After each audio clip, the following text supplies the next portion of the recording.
Hello guys! Hello Capricorn! Welcome dito sa aking channel, Kapalaran 888. Welcome! Alamin natin Capricorn kung anong messages, vibration, gabay, energy para sa linggong ito. Ito ay general reading, so pwede kang makaresonate. Please connect your intuition sa lahat ng barahan na lumalabas dito sa ating readings. Okay, so Capricorn, relax lang dyan. Okay? Manood ka sa kung ano yung possible na mensahe na pwedeng ibigay sa'yo ng universe. Okay, number 32, number 5, number 18, number 9. May nakikita tayo dito na maybe you're a Capricorn na may anak ka ba? Anak na babae? Or ikaw ba ay anak na babae na parang yung medyo sa linggong ito, okay? Kasi parang sa kapaligiran mo, masyadong pressured na, okay? Like, for example, may anak ka or ikaw anak, parang breadwinner ka ba or inilagay ka ng parents mo or ng family mo na maging breadwinner ng family. So, siguro you're looking for a job or pwedeng unemployed ka talaga. And nakikita natin dito na posibleng makaramdam ka ng desperation, pwedeng makaramdam ka ng konting pagkabalisa, konting pagka-desperate.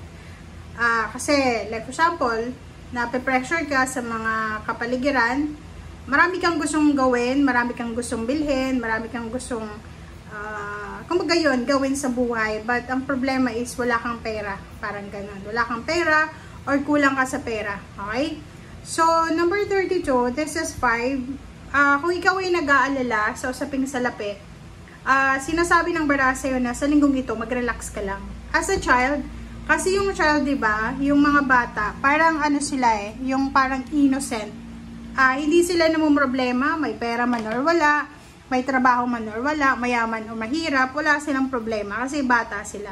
So, sinasabi ng bara sa'yo dito na, okay, given, may mga pagkakataon sa buhay mo na makakaramdam ka ng desperation, ng worries, but hindi yun rason para hindi ka maging masaya. Hindi yun rason para hindi ka mag-enjoy sa buhay mo. Etong barahang to, nakikita ko sa'yo dito na maybe for the past few weeks, sobrang motivated yung iba sa inyo dyan. But now, this week, parang nakakaramdam ka ng, parang nape-pressure ka Kaya, kung ano-ano yung naiisip mo, kung ano-ano yung mga pumapasok sa isip mo na mga negativity or toxicity. Alright, so, let's check. Ano pa ba ang additional messages para sa lahat ng Capricorn? This is the third week of September 2025.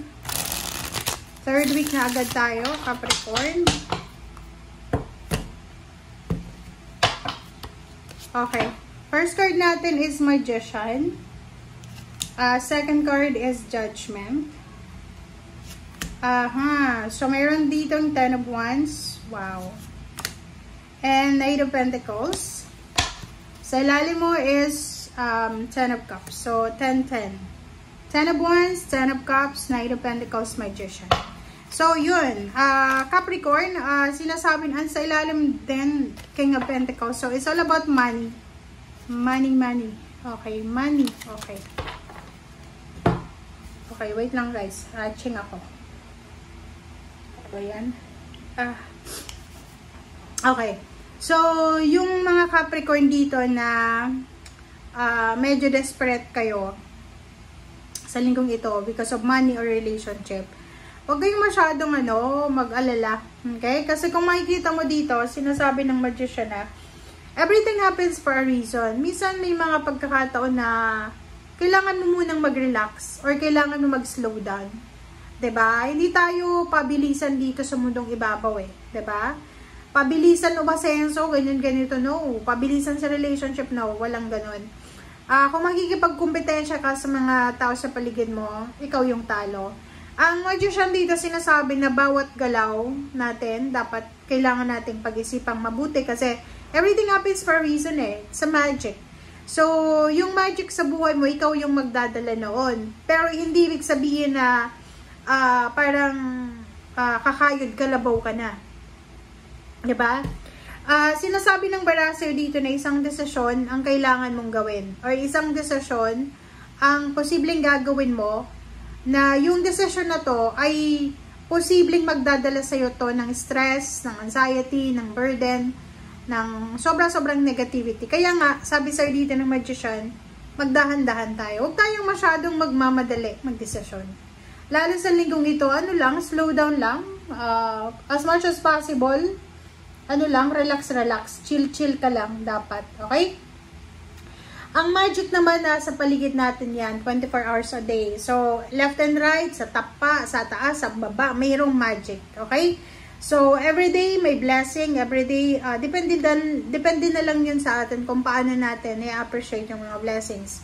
So, this week, ulitin ko, huwag tayo magmamadali sa mga decision making natin kasi posibleng yung decision na gagawin mo ay siya ay magbibigay sa'yo ng baggages. Kumbaga, halimbawa, isang desisyon or isang napakabilis na desisyon ang gagawin mo sa linggong ito na pwedeng magdala sa'yo ng burden, ng additional bagahe sa buhay mo. So, mag-iingat ka.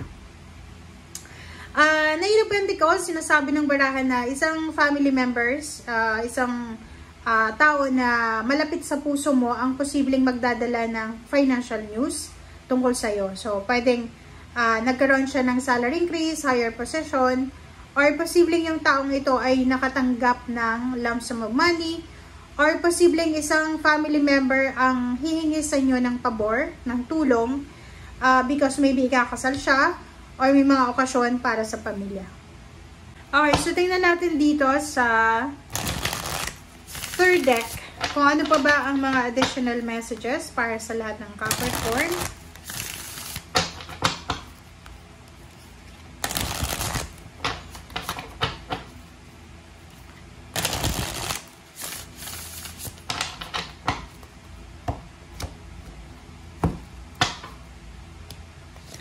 Okay, so the Hangman, reverse, and King of Wands. Hangman, reverse, King of Wands, and Five of Discs, and the Chariot. Sa ilalim mo dito is Three of Swords, and the Star. O, diba? Sabi sa'yo dito sinasabi ko sa'yo, mag-iingat ka talaga, lalo na sa mga decision making mo regarding money.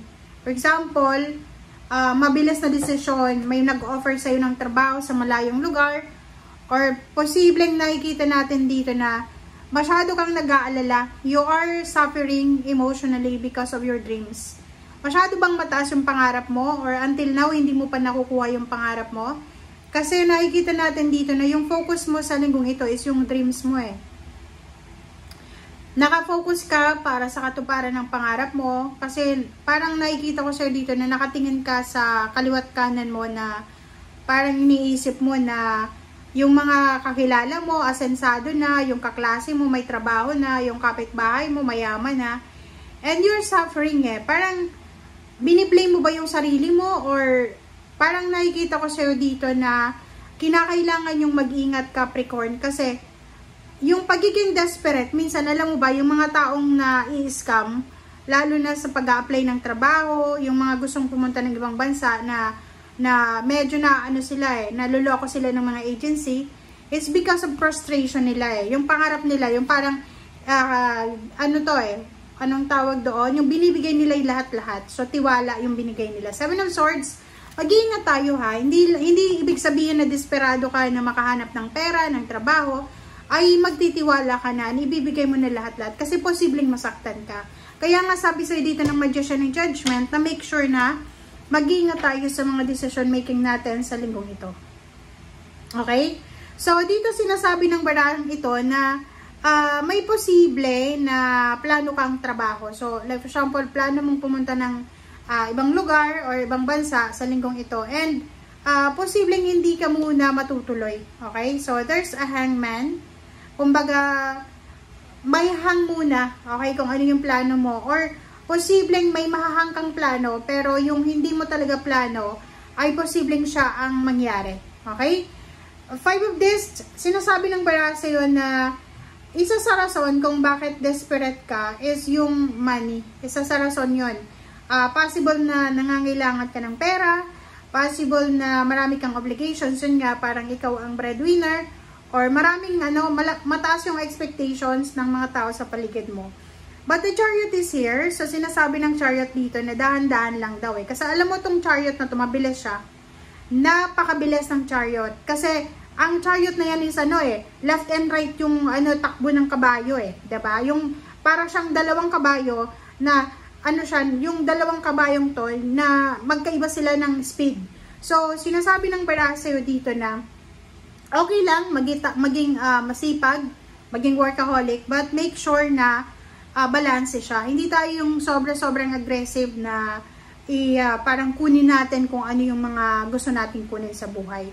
Sinasabi ng Chariot na to, na yung Chariot kasi is hard-earned money. Okay, gaganda yung buhay mo sa pagiging masipag, sa pagiging desidido, but make sure na yung ginagawa natin is legal, pangalawa is healthy, pangatlo is balance. Okay, kasi pag hindi balance, sinasabi ng Veraseo na talagang mauuwi ka sa desperation. Alright? So, thank you guys for watching and see you again. Bye!